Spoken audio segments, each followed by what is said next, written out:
रथसप्तमी हा भारतातील एक महत्त्वाचा सण आहे.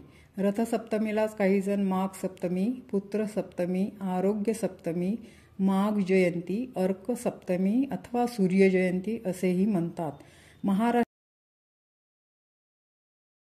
महाराष्ट्रात 14 जानेवारीला संक्रांत असते.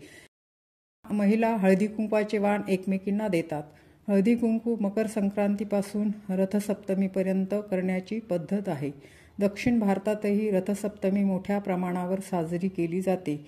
वसंत ऋतूच्या आगमनानंतर येणाऱ्या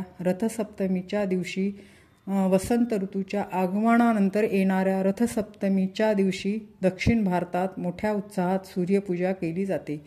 दक्षिणेत या सणाला ब्रह्मोत्सव असंही म्हणतात. तिरुपती बालाजी, बिहार, ओरिसा आणि झारखंडमध्ये या सणाचे एक वेगळे महत्त्व दिसून येते.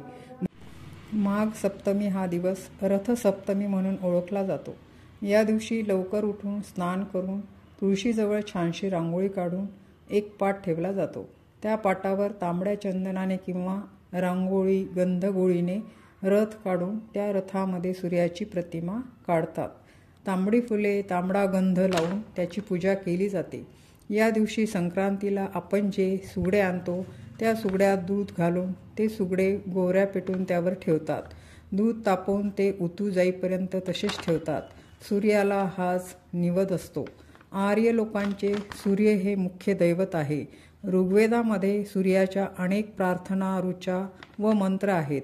पुरातन काळापासून सूर्याची उपासना सुरू आहे. 7व्या शतकात कांबोज येथे यशोवर्मा नावाचा राजा राज्य करीत होता.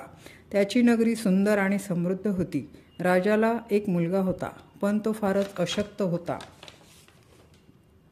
राजाला काही सुचत नव्हते. आपल्या मुलासाठी कोणता उपाय करावा.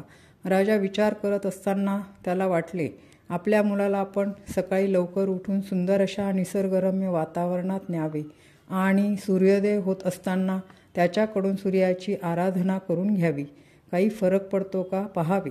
राजा रोजच आपल्या मुलाला नदीच्या काठी निसर्गाच्या सान्निध्यात घेऊन जात असे. काही दिवसानंतर सूर्याच्या कोवळ्या किरणांमुळे राजाच्या मुलाचे आजारपण कमी कमी होऊ लागले आणि तो चांगला सशक्त झाला. राजाला फारच आनंद झाला. तेव्हापासून रथसप्तमीला आरोग्य सप्तमी असे नाव पडले.